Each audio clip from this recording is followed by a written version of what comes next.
One विकास निगम के द्वारा औद्योगिक क्षेत्रों में जो वृक्षों की कटाई से उत्खनन में पर्यावरण को क्षति होती है, उसकी भरपाई करने के लिए छत्तीसगढ़ सरकार वन विकास निगम अपना कार्य बेहतरीन तरीके से करते हुए आ रहा है। हम बात करें आज कि अभी के मौसम में चूँकि टेम्परेचर जहाँ 42 डिग्री से ऊपर जा रहा है, उस समय वृक्षारोपण क्यों और कैसे, यह एक सवाल लाजमी है लोगों के दिमाग में बैठना। जो देखते हैं आते जाते सड़क के किनारे वृक्षारोपण हो रहा है और इस भीषण गर्मी में हो रहा है, तो आखिर ये क्या है और इसकी लागत क्या है, कैसे इसका क्या फ़ायदा होगा, आइए हम जानते हैं। हमारे साथ वन विकास निगम के एमडी महोदय हैं सरगुजा, और वो बताएंगे कि क्या है। सर, ये वन विकास निगम के द्वारा जो वृक्षारोपण कराया जा रहा है भटगांव क्षेत्र, विश्रामपुर या कहीं भी, तो अभी के मौसम में कराने के क्या फ़ायदे हैं और इसका क्या मतलब है?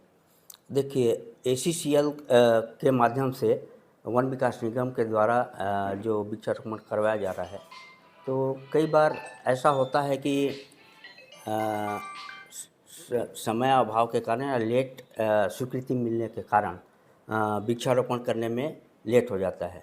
चूँकि वृक्षारोपण का सीज़न वास्तव में जुलाई से लेके अगस्त तक रहता है। अगर लेट लतीफ़ हो गया तो यदि हमारे पास में सिंचाई की सुविधा अच्छी है, तो हम कभी भी किसी भी सीज़न में वृक्षारोपण कर सकते हैं। उसका रिजल्ट कई जगह पे ये देखने को मिला है कि यदि सूखा के सीज़न में या ऑफ सीज़न में हम लोग वृक्षारोपण कर रहे हैं, यदि वो सक्सेस हो गया, होता ही है जनरली, उसमें पानी और खाद की ज़्यादा ज़रूरत पड़ती है। सक्सेस तो होना है, पौधे को क्या पानी और खाद ही चाहिए, और तो कुछ है नहीं। तो उसमें उसका जो ग्रोथ है उस समय तो कम होता है, पर आने वाले जो बरसात में उसका ग्रोथ बहुत तेज़ी से होता है, और ऐसा प्रतीत होता है कि ये इस साल का नहीं, इसके पिछले साल का प्लांटेशन है। कई बार वृक्षारोपण में ऐसा देखने को मिला है और हम लोग के पास में इसका प्रमाण भी है। अभी NTPC बिलासपुर में हम लोगों ने मई में वृक्षारोपण किए थे, जबकि उसका आज रिजल्ट देखेंगे तो जो जुलाई में वृक्षारोपण करते हैं उससे भी कहीं अच्छा दिखता है।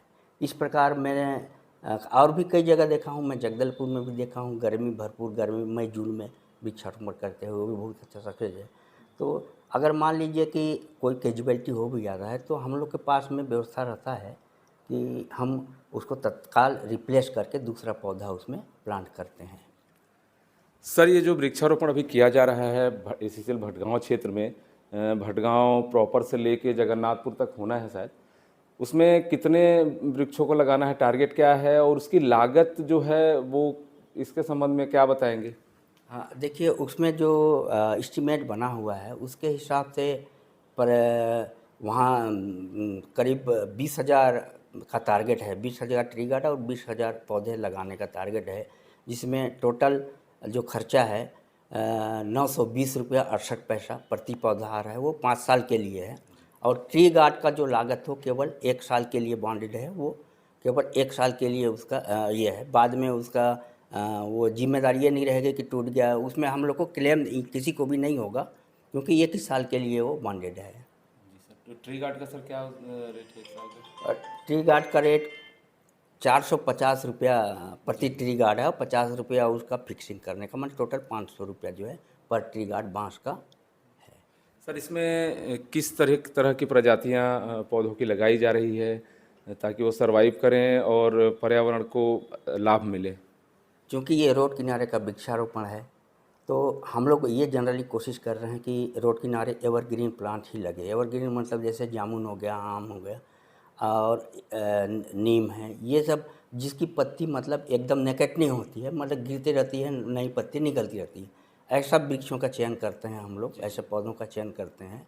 और अगर उसमें जो फलदार भी हैं, कुछ शोभाकारी भी हैं, जैसे गुलमोहर वगैरह, और भी अमलतास वगैरह जो शोभाकारी में आते हैं। आम हो गया, जामुन हो गया, ये सब जो है फलदार बीज हैं। तो इसी प्रकार की प्रजाति हम लोगों ने चयन किया है।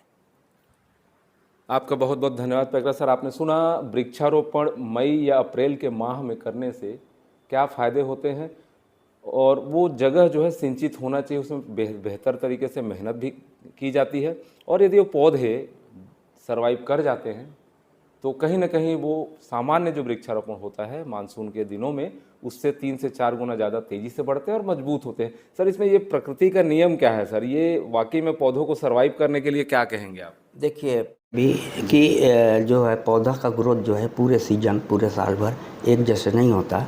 शुरू के जो बरसात में जो ग्रोथ आता है, तो इसके बाद में सितंबर तक उसका ग्रोथ होता है। इसके बाद अक्टूबर नवंबर से फिर से उसका ग्रोथ रुक जाता है। इसके बाद वो अपना जो सर्वाइवल करता रहता है। अगले सीजन में फिर से उसका ग्रोथ अगले मतलब जुलाई अगस्त में जब बरसात होगी तो फिर से बढ़ता है। तो ऐसा नियम प्रकृति का साल भर नहीं होता है उसका ग्रोथ। जी, उसके हिसाब से हम लोग कोशिश करते हैं कि उसमें मतलब उसको बचा लें किसी तरह। मतलब कोई भी आदमी कष्ट से जो बचता है, एक उदाहरण टाइप के, तो वो बाद जब सर्वाइवल करते हैं तो बहुत अच्छे से सर्वाइवल करता है, ऐसा हम लोग मानते हैं और देखने में भी आया है। बहुत बड़ी बात कही आपने कि जो पौधा या इंसान प्रकृति नेचर्स लॉ के हिसाब से भी देखा जाए तो उस कष्ट में सरवाइव करेगा, जिंदा रहेगा, तो वो आगे चल के बेहद ही मजबूत रहता है, हर परिस्थिति से लड़ता है। वही चीज़ प्लांट्स पर भी लागू होते हैं। निश्चित तौर पर जो वृक्षारोपण अप्रैल मई में हो रहे हैं, यदि ये सक्सेसफुल होता है तो एक नया इतिहास सरगुजा में पहली बार इस तरीके से किया जा रहा है। औद्योगिक क्षेत्रों में यह देखने वाली बात होगी। सहयोगी प्रवेश मिश्रा के साथ doctor Pratap Narayan Singh, Indian Republic news, गणतंत्र भारत की स्वतंत्र आवाज़।